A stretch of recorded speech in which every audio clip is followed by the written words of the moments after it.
Welcome back to the Ride with the Knights YouTube channel. My name is Josh, for those of you that don't know me. We're in beautiful Knowles, Utah on this sunny day, and in this week's video, we're gonna be sharing all of our thoughts on foot positioning. We're gonna teach you what nobody else is really talking about on foot positioning, and you're going to walk away from this video with tips that you're going to be able to apply to your own off-road riding that are actually going to make a difference.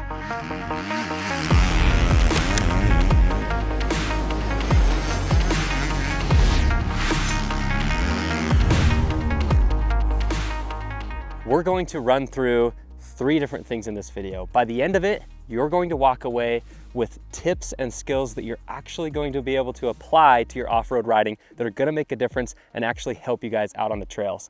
So the first thing we're gonna cover is the actual purpose of foot positioning. The second thing we're gonna talk about is the 2 different techniques that you can choose from. The third thing we're gonna cover is my thoughts on how to apply and choose the best technique for different types of terrain to help you guys out on the trails. All right, jumping into part 1 of the video, the purpose of foot positioning. Really, when it comes to foot positioning, it's a toss-up because we're riding motorcycles in really rugged off-road terrain that has bumps, hits, and impacts from all different angles that are gonna cause you to lose balance. It's juggling that paired with the fact that we have controls that we have to use with our feet. We have a shifter and a brake pedal. So it's kind of always this mixed sort of toss up and juggle and tug of war between the two, because the best way to absorb bumps is to actually ride on your toes. But how can you use the brake if your toe's on the foot peg? So we're kind of constantly choosing between those two. So that's really the purpose, is to really lean into whatever we need to do best on the motorcycle at that time. On to step number 2,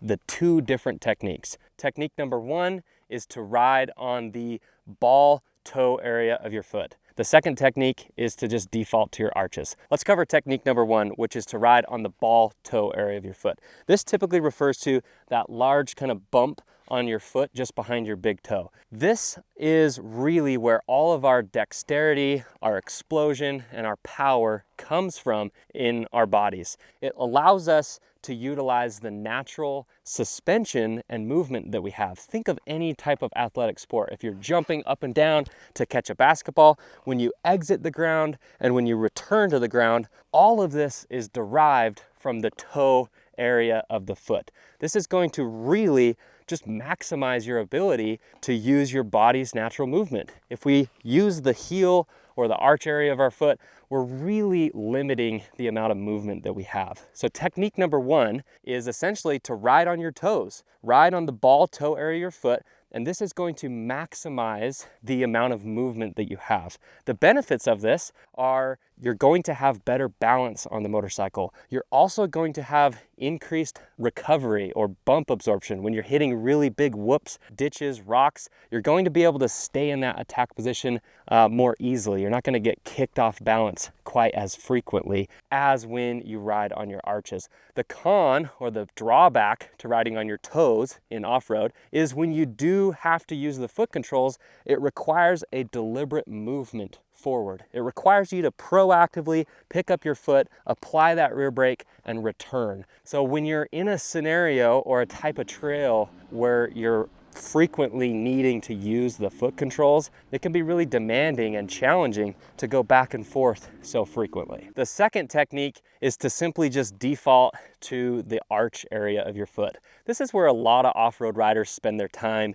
simply because it's easy to navigate the foot controls and you don't have to focus so much on changing your foot positioning so frequently. A lot of off-road riders don't proactively focus on their foot positioning technique when they're developing their skill set. You'll often find, myself included, I rode for nearly 15-20 years just on my arches simply because I wasn't focusing on it. Once I grew into adulthood and started focusing on technique a little bit more is when I finally started to develop the skill of being able to ride on the ball toe area of my foot. The second technique of spending time in your arches is actually really useful when I'm in a scenario where I will be using the rear brake very frequently, such as a tight winding wash where there's not very many bumps, but I'm constantly brake over and over again.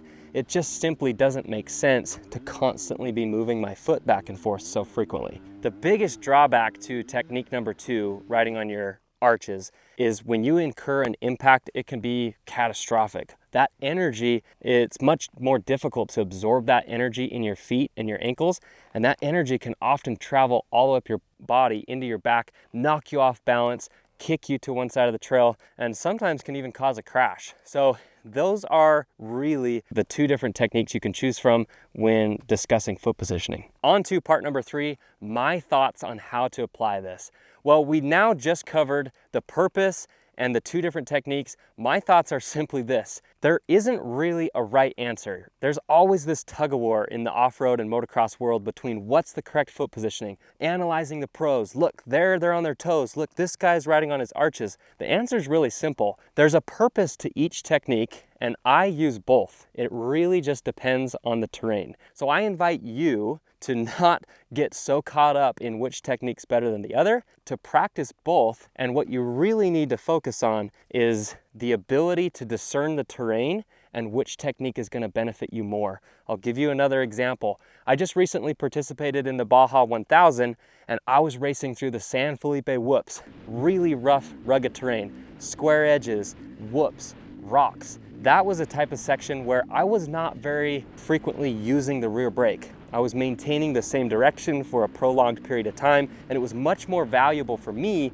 to utilize my body's natural movement and to ride near my toes. Another example is maybe at some enduros with lots of turns. Some of our desert races, we have tight sections where we're winding through a wash and we're making a left, right turn over and over. This is an area where it just doesn't make sense, again, to constantly be moving my foot so frequently. So I'll often find myself in these areas just simply resting my foot on the foot peg near the arch and applying that rear brake when I need to. So that's really my thoughts. I'd be really interested to hear what your thoughts are. Drop them in the comments below.